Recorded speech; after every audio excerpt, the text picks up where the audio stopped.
father. I give homework every day, and they're doing very well. So after this, I have to teach katakana. So this is another body six, one set of phonetic system. So hiragana and then katakana.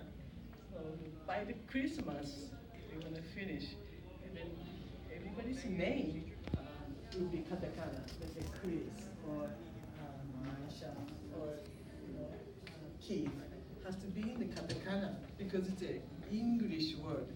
So hiragana, my name, I can write shoji like this. Shoji. So that's a Japanese. We can write hiragana like a Sachiko or Yamamoto, Honda,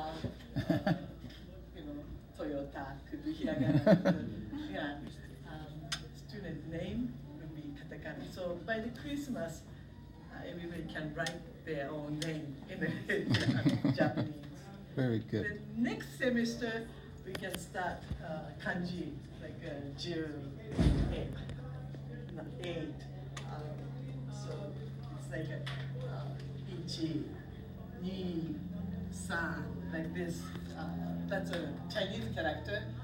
Each has meaning. So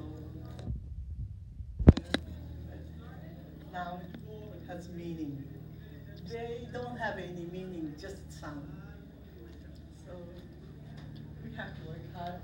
So okay, whole year we will learn how to say your name and your age, like 13歳です、14歳です、14-year-old,